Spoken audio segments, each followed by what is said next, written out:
اینجا واشنگتن، این صدای آمریکا و این هم رادیو تماشا. شنوندگان و تماشاگران ارجمند، صبح شما بخیر.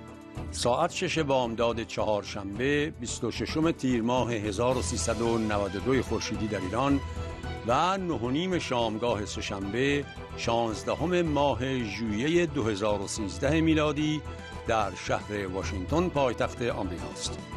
من پرویز بهادر به شما درود می‌فرستم و تندرستی و سربلندی برای شما آرزو دارم.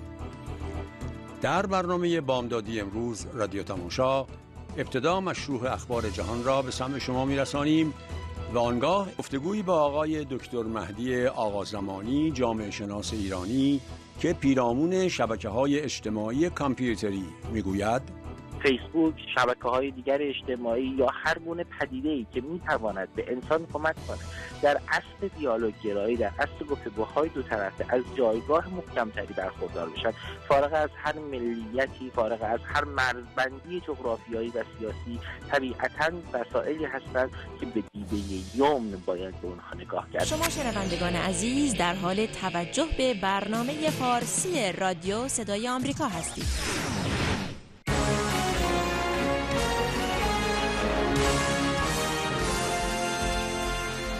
و اما دوستان عزیز، یکی از مسئولیت‌های رسانه صدای آمریکا علاوه بر پخش اخبار موثق، توزیع و نشر نظرها، تحلیل‌ها و گزارش‌ها بر اساس استانداردهای مورد قبول مطبوعاتی، معرفی سبک زندگی و آداب مختلف یا به طور کلی فرهنگ اجتماعی در ایالات متحده آمریکاست. ماه منیر رحیمی از صدای آمریکا روزهای چهارشنبه بامداد به وقت ایران یکی از موضوعات رایج در دو اجتماع آمریکا و ایران را همراه با دکتر مهدی آقازمانی، جامعه شناس ایرانی مقیم کالیفرنیای آمریکا، با مخاطبان رادیو تماشا در میان می‌گذارد. بخش 19 برنامه هفتگی فرهنگ جامعه درباره شبکه‌های اجتماعی مجازی است. آقای دکتر زمانی، در حقیقت دو جور نگاه میشه به این موضوع اینترنت کرد. از زاویه اظهار نظرهای مردم، به عنوان نمونه شبکه اجتماعی فیسبوک هست که به هر حال همه میان اظهار نظر میکنن در هر موردی اجتماعی، سیاسی به خصوص، و این نظرها الزاماً تخصصی نیست. این رو چطور میبینی شما به عنوان یک جامعه شناس که آیا پدیده خوب و جالبیه یا اینکه باری به هر جهت فقط به اصطلاح جوانهای تهران جوسازی بکنه، همون ایجاد موج هیجان بکنه، اینها در حالی که الزاما مورد تایید نخبگان نیست؟ میدونین میخوام بگم مرز آزادی بیان با اظهار نظرهای غیر تخصصی رو چطور میبینی شما؟ ببینید خانم رحیمی، آزادی تاوانی داره و تاوان آزادی آزادی. اگرچه ما بایستی به نخبه پروری توجه بکنیم، اما باید قبول کنیم که چیزی مثل فیسبوک، پدیده‌ای مثل فضای مجازی، به دلیل گذر انسانیت از مرزهای یک عصر به عصری دیگر اتفاق افتاده. در مقاله بسیار مفصلی تحت عنوان مردمان عصر فیسبوک که سال گذشته به همت یکی از مؤسسات فرهنگی در واشنگتن دی سی منتشر شد، من این مسئله رو به طور جدی بررسی کردم که ما از عصر مونولوگ گرایی، عصری که یک فردی حرف میزد و دیگران به حرف او گوش میکردند، عبور کردیم و انسان امروز در اصل دیالوگ گرایی قرار گرفته. عصری که همگان اجازه اظهار نظر و حق بیان دارند، نه حق آزادی بیان بلکه حق بیان دارند.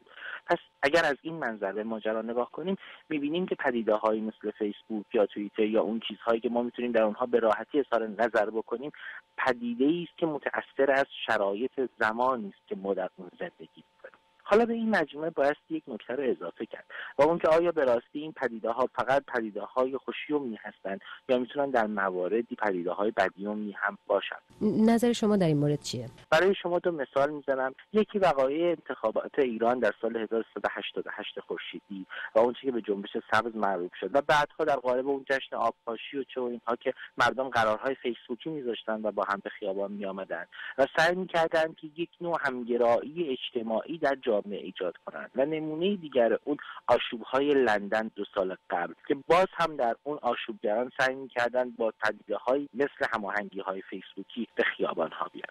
پس هر دو سوی این تیغ وجود داره. این شمشیر دولبه میتواند هم به نفع انسانیت و هم به ضرر انسانیت فعالیت کنه. ما اکنون در ابتدای عصر دیالوگ گرایی هستیم. زمان باید بگذره تا ما بتونیم ابزارهای این دوره زمانی رو مورد حلاجی و قضاوت قرار بدیم.